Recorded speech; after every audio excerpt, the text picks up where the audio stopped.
Hey guys, in this video we are going to see how to identify the DBID for a particular Oracle database when the database is up and running and also when the database is down. It is easy to identify the DBID when the database is already up and running because the database status will be open, so we can easily check from VDollar database. Okay, so DBID is very essential detail when it comes to backup. Okay, so DBID information will be always stored in the control file. That we always need to remember, right? So whenever you think of DBID, first we need to understand what is DBID. DBID is a unique identifier to represent a particular database.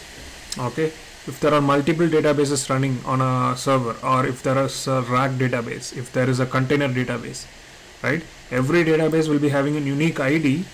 Okay, so that Oracle will easily identify the files with the help of this DBID. Okay, here file means it will be data files. Okay, it may be archive log files, it may be redo log files, right? So every file information will be mapped with the DBID. Okay, so this DBID will be stored in the form of metadata in the control file. So control file will identify whether this particular data, the particular file, either it may be archive or data file or any other file which is part of this particular database. Okay, so if there is database ABC, BCD, EFG, so there are three databases like this. So each and every databases may be having a separate set of files like data files, archive log files, read log files, right? So every files needs to be separated, right? I cannot use the files of BCD with the ABC. So I cannot use the control file of ABC to BCD. So this control file will throw and mismatch some conflict error saying that these files are not part of ABC, because the control file will be having this DBID as a unique identifier for this database ABC. So it will just compare whatever information that is, say for example, if the DBID is 123 for ABC database, and for BCD if it is 234, if the control file try to read these files, it will just say an error, there will be a mismatch. 123 is not equal to 234 because all the headers, right? So every file will be having a header, data file header, archive log file will be having header, and read log files will be having a header. So in those headers, these informations will be stored as 234, not 123. So when you are trying to restore or recover a data file of BCD to the ABC with the control file of ABC, then obviously it will say these files are not part of ABC. So that's the importance of having a DBID. Okay, so so you can take a file like this. So this is the header of the file. So in the header of the file, the DBID information will be recorded. This is not only DBID, there will be a lot of other informations as well related to the address of the data in the file and the directory of the file. So it goes on. Okay, but when it comes to Oracle, DBID is very important. Okay, so that's the main goal of having a DBID, and also it is mainly needed whenever we are doing some recovery. Okay, and also whenever we are generating any reports, right? So like AWR reports, or whenever we are trying to manage the sysocs table space. So every time the DBIDs will be coming into picture when you are maintaining the objects in the sysocs table space. So first is the simple query, select DBID name from VDollar database. So this is the simple query that everyone knows, right? So if you see, DBID is something which is having a 10-digit number, So if I go and check the PDB, right? So here we have a multi-tenant architecture, CDB and PDB. So for a PDB, the DBID will be something different. Okay, so it is same. That's fine. Both are same. 374.261.6704. Okay. So if I create another PDB, right? So for each and every PDBs, there should be some different DBID. Okay, so that's what uniquely differentiating each and every databases. So here, since there is only one PDB which was created as part of the container, the root container, both the numbers are same. But when I create some other PDB, obviously the DBID will be something different. Okay, so this is one way. Using VDollar database, we can easily identify the DBID. Next one is Arman. So as I already mentioned, when it comes to DBID, we always use this DBID for the backup and recovery purpose. So when I log into the Arman, if you see, initially it is printing the DBID. So that is of much importance for Arman because of the backup purpose. So whenever we are restoring the control file will verify if the DBID is correct for all the files like data files and archive files and other files.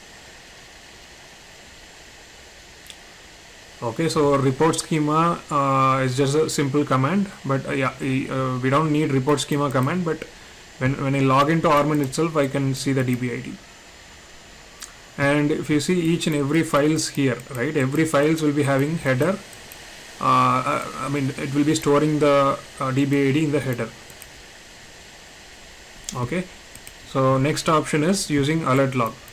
So this may not guarantee database ID, but sometimes alert log also may record the DBID.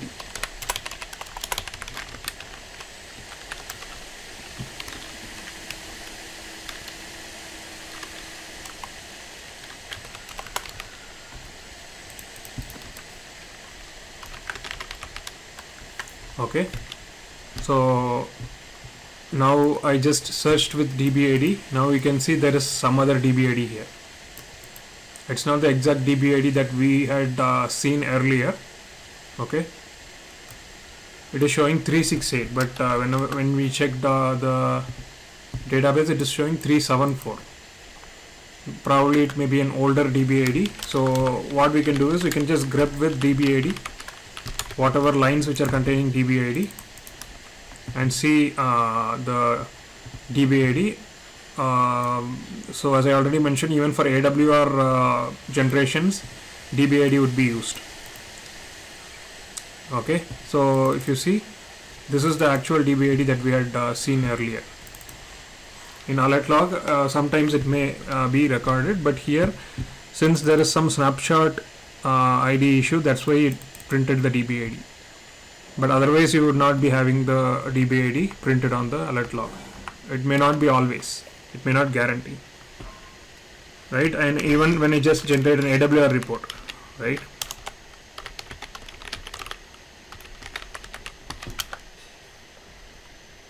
So first it will ask for the report type. Next it prints the DBID. Automatically it will print. So this happens only when the database is up and running. When the database is down, we cannot generate any AWR report, right? So yeah, now we can see the database ID. Okay, but these details are fetched from the dictionary. Okay, so but if the database is down, Oracle cannot access the dictionary, right? That's where the real problem arises. So even I can show you an AWR report. So when you after generate the AWR report also, you can see the container DBID. Okay, so next one is to check from the AWR tables. So this is just another option. This is not only the AWR table, but there are a lot of other AWR tables as well, like DBA hist snapshots, DBA hist actives as history, a lot of other tables as well, which stores the DBID for the database. Okay, so next, yeah, let us just shut down the database and see if we can check the DBID in mount state.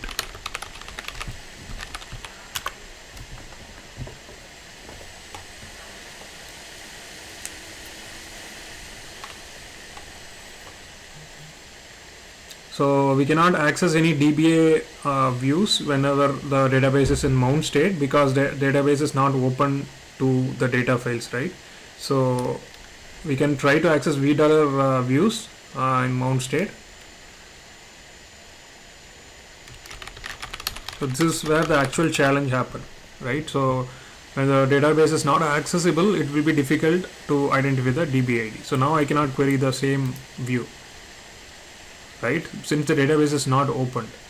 So I can try generating an AWR report in mount state. It will not do it. And what I can do is I can try, yeah, so $v database is accessible in mount state. Now I can access the DBID, but in no mount state I cannot access. Okay, so when the database is down, which means no mount are not started, so this is when it will be difficult to identify the DBID.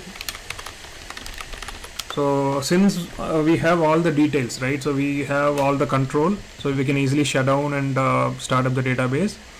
So that's why we are able to get the DBID easily, right? But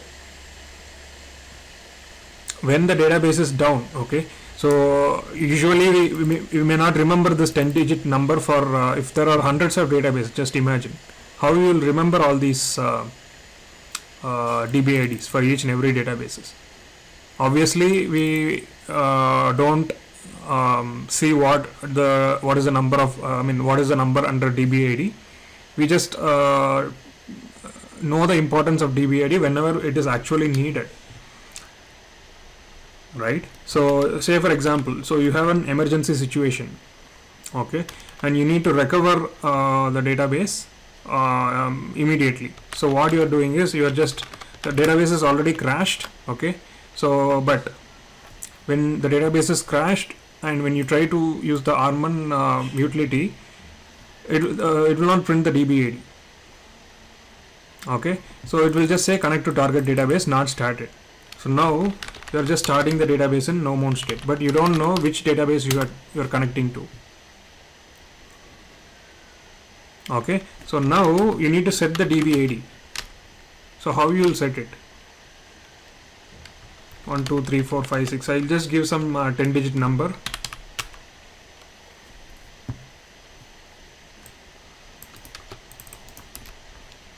Okay, so you need to set the DBID for this particular database. You have multiple databases running and you don't know which DBID which database you are currently connected to.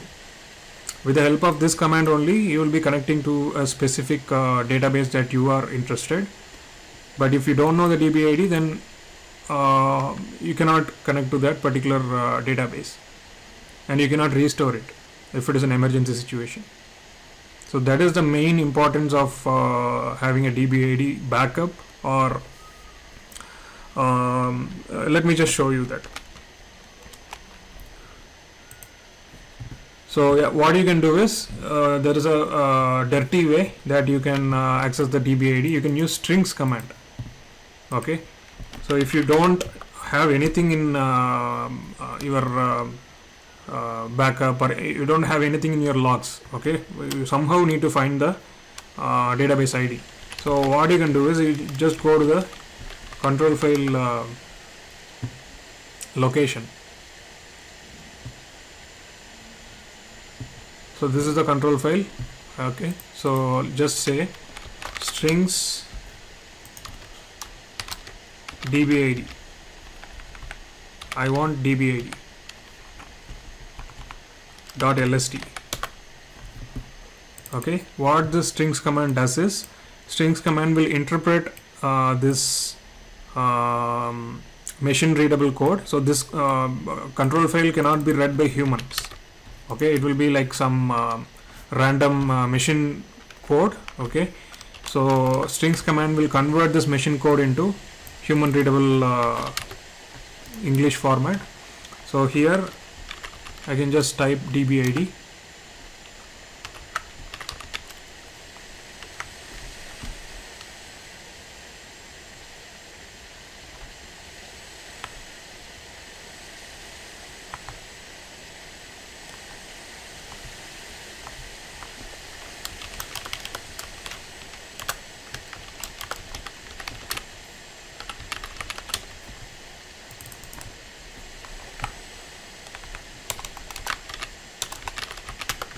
Okay, so even if I try to read the control file, I could not see anything. Okay, so next option is to start the database in mount mode and just identify it using select DBID name from vDownload database. Another option is to start the database in mount mode using armand. Okay, already we seen the database mount mode that we are able to identify the DBID, but from how from armand we can identify it. Just say list incarnation of database. So list incarnation also will print the DBID. This is one way, or directly you just say select DBID name from vDownload database in mount mode. But when you are in no mount mode, you just try to identify using the files. Okay, next one is I will just try to identify it from the data files. First I tried from control files, I could not fetch it.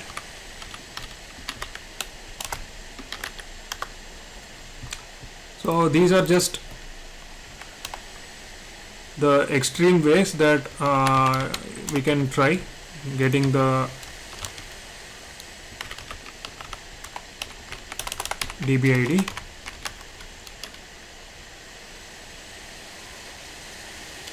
Here, since the database is already down, I can just execute the strings command. Okay, but never ever execute the strings command on any of the data files when the database is up and running. Okay, so it may corrupt the data file itself, so be careful when you are doing this.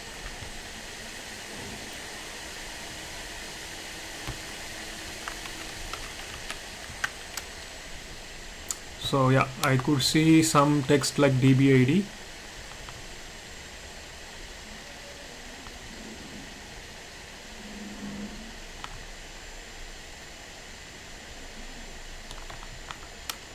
Let me do one thing. Instead of finding the actual DBID and searching, I can just directly use this command grep the direct DBID value followed by the file. So now you can see this DBID is printed in this data file lot of times.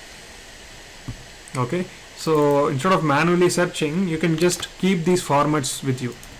Okay, just go to dbid.lst. So wherever you see $WRH service stat underscore DBID underscore 26, so you can just take this format with you. In case you are in an emergency situation, you need to find it out. What you can do, just take this format underscore. Okay, so here I don't find it, I'll find it next.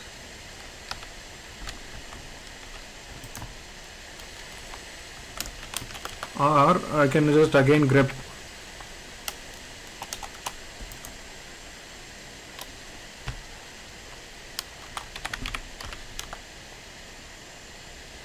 okay. So when I grep with WRH $service stat followed by some number underscore some number, so it should be 10 digit. Always remember that DBID will be 10 digit. So you can somehow find that this is the DBID. Okay, so if I just only need the number, I will just say grep-evo.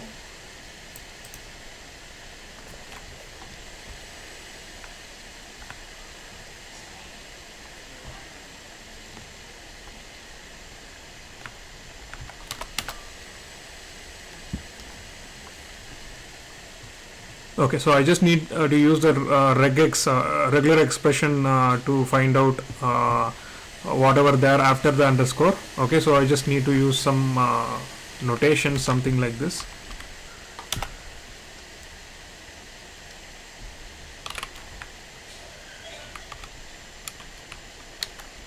so it will be having some complicated value. Okay,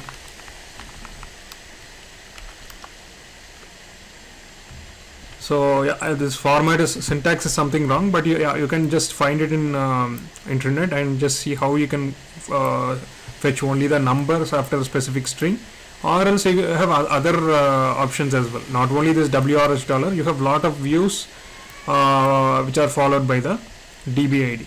So you can try using any of just note down any of the views, and you can take down the DBID. So another one is the control file list, right? So here also I can just see if I see any formatter pattern with the DBID, but I don't have it. Control file is not having the details, but data files obviously it has the DBID. Okay, so this is one of the way identifying from the data files. So yeah, if you are using rack, then you can go and check the ASM metadata. And next one is take it from the Orman auto backup. Okay, so this is this is not a proactive way, this is a reactive way. So if you are in an emergency situation, this option may not help you. Unless until you are having some auto backup, you will not be able to do anything. Auto backup in the sense, if you have enabled in cron tab or from any storage devices, automatically the backups would be taken. So the backup files will be having the DBID formats. So let me just show you some simple example.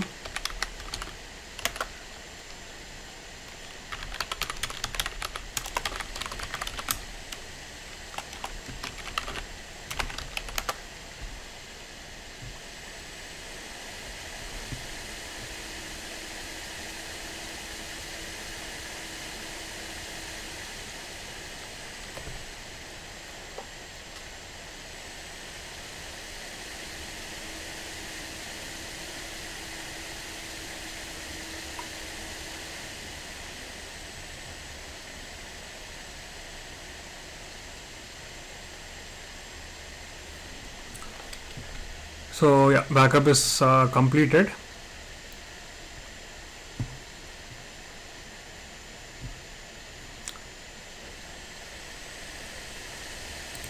So you can also check any of the backup files.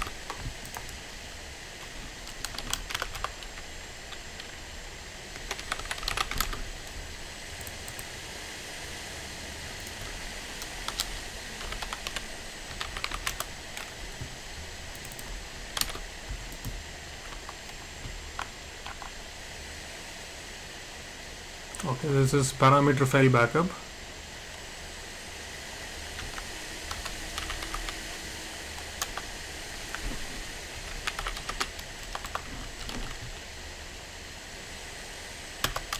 So you can try finding out any of the backup files. So if you have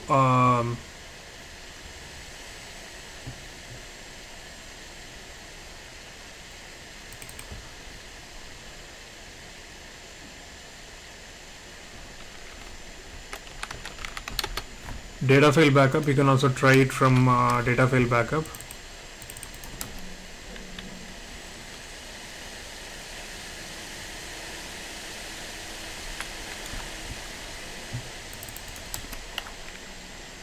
So always it would be a regular practice, just make it as a regular practice to take the DBID backup. Okay, yeah, so since we already checked the data file, this file obviously should be having the backups, I mean backup of the DBID, so it should contain. So other options are, yeah, you can check SP file, but SP file always would not be containing the DBID. Okay, so next I will just open the database.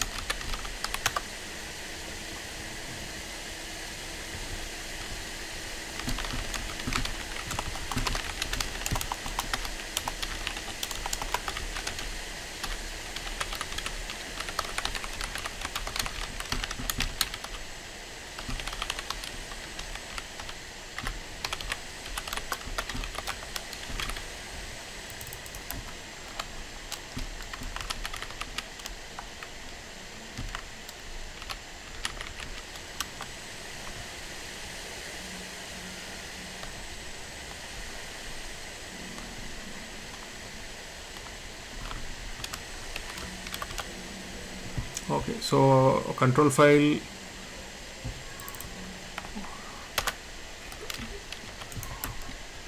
also does not have the backup. Okay, I mean the DBID information here.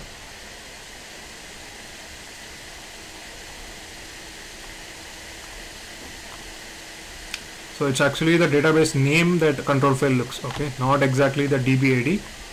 So that's the reason it does not contain, control file does not contain the DBID information. Only the DBID is used for identifying the data files, okay, of the database. So these are the different ways that you can identify the DBID for a particular database. So mainly you can access the data files for getting the DBID information, or the Orman backup logs. Okay, so when you open the Orman itself, in the logs it would be like this, something like this: connected to target database, database name followed by the DBID. So you can refer the logs when say for example, so let me just execute a script.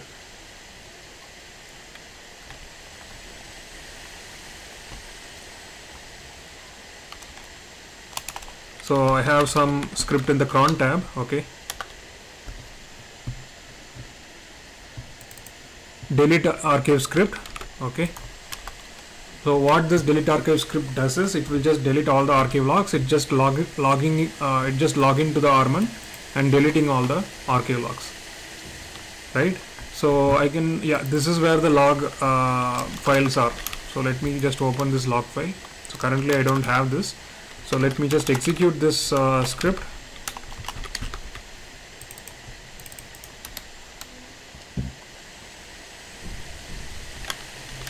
Okay, so now let me just open the log file. Okay, no such file or directory.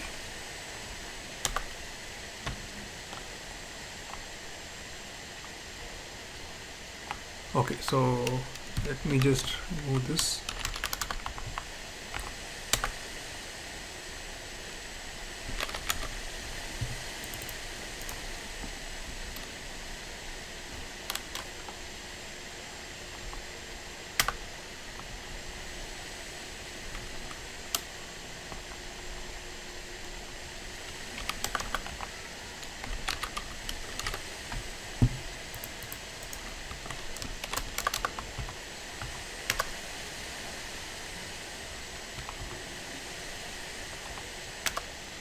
Okay, so this is the log file. So let me open the log file. This is how it looks like. So when you have enabled auto log of the Orman backup, you can see the DBID details like this. So this is another easiest way that you can verify. Okay, so hope you understand the importance of having the DBID because recovery and restore and recovery is very important for any databases, and that too during the emergency situations. So if you need to set the right DBID, just make sure that you are taking the you are collecting and saving the DBID information in any of your logs or any of your local files. Okay, thanks for watching.